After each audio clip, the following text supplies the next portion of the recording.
Hello candidates, I am going to dictate you a passage based on DRDO. So please get ready for the dictation. The dictation will start after 15 seconds.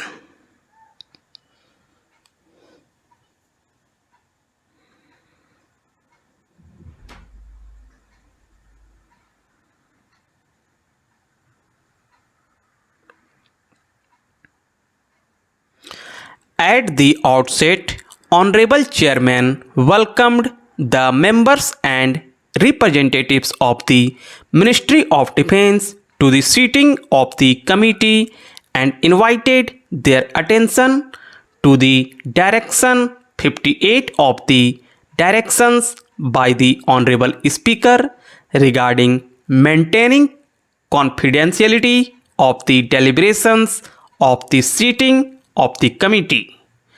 The committee expressed their unhappiness over the absence of Defense Secretary and other senior officers. The committee felt that priority should have been given by Defense Secretary and other officers to attending the sitting.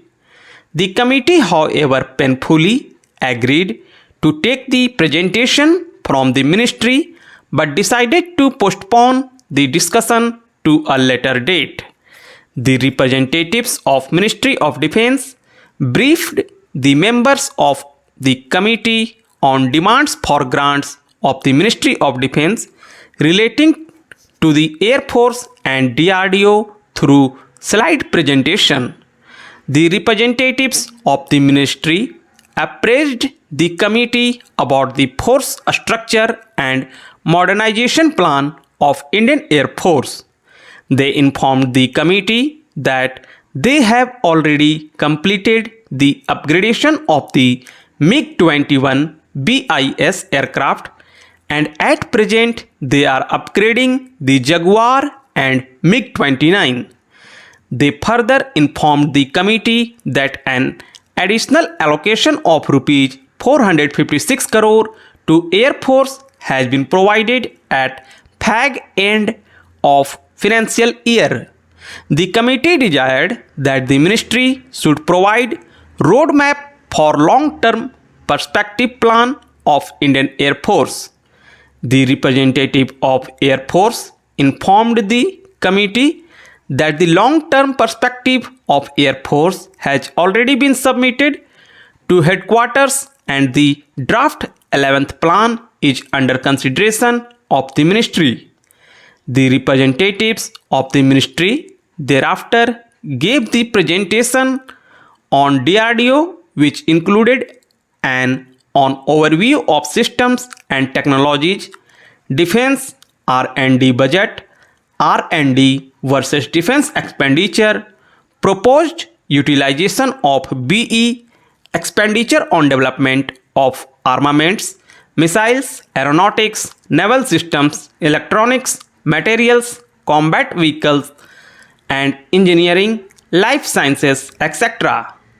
On the question of objection of the Finance Ministry to reappropriate the allocation, the representative of the ministry appraised the committee that the Ministry of Finance never come in the way of allocations. On the question of transparency and time taken in defense deals, the representative of the ministry appraised the committee that the acquisition of defense equipment was a complex process which took time the world over. The ministry informed the committee that fifth generation aircraft proposed to be developed with collaboration of Russians. On the question of development of weapon locating radars, the representative informed that a joint program with BEL has been taken up to locate long-range mortars, guns and artillery. Besides Air Force, DRDO has developed separate surveillance radars for Indian Navy, also for which production agency is Bharat Electronics Limited. On the question of transfer of technology to become self-sufficient or self-reliant in the field of helicopters, the representative of the ministry replied that after the supply of few helicopters, 135 helicopters would be under full transfer of technology scheme. The committee then invited Wing Commander U.C. Jha to make presentation on the Armed Forces Tribunal Bill 2005. He then gave detailed presentation on the various provisions of the bill. Members raised certain queries on the provision of the bill. The same were responded to by the witness.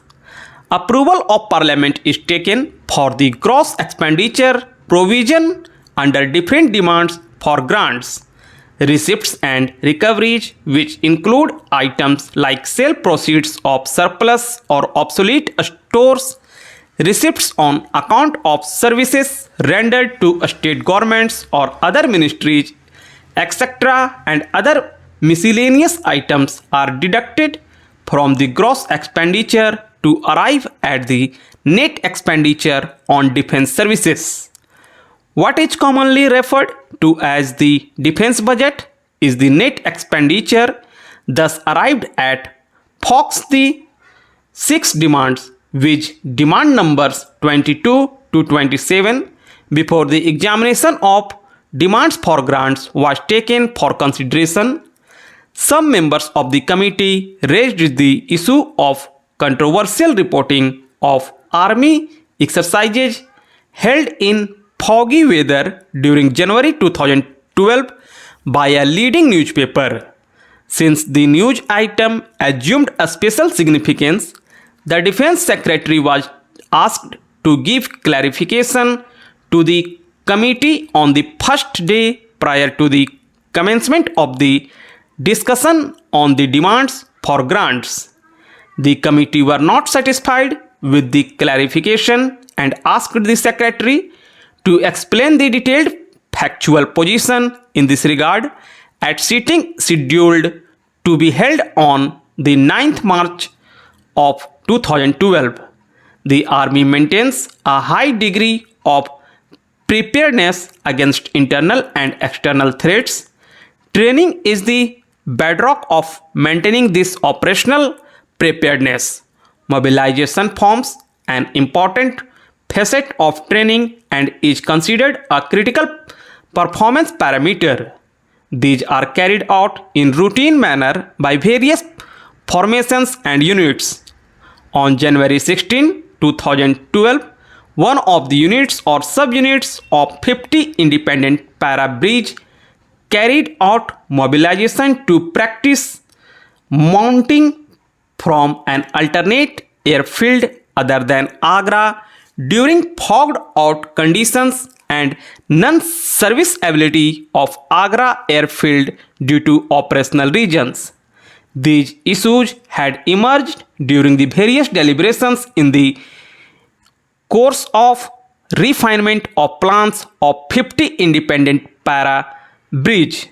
This column came to the location of one unit at Gurgaon on January 17, 2012. Mobilization practice was carried out under the aegis of 59 independent para brigade. Armored division was to carry out its exercise with troops in the month of March-April 2012. As a precursor towards this exercise, a mechanized infantry battalion was mobilized by the formation commander towards Bahadurgarh to validate its loading, movement and occupation of a harbour in poor visibility conditions on the night of 16-17 January 2012. The battalion reached a general area of Bahadurgarh in the morning hours of 17th January 2012 and proceeded to occupy the harbour necessitated for dispersal as per a standard operating procedure. Having validated their mobilization drills, both the columns moved back subsequently. The feedback of both the training activities along with the lessons learned was given to the respective formation commanders. The movements were purely for training purposes, aimed at refining the mobilization drills and ensuring operational preparedness of the army despite adverse weather conditions. Sir, there is another issue as to whether the Ministry of Defense permission or intimation to Ministry of Defense about such movement is required. I very emphatically say that it is not required.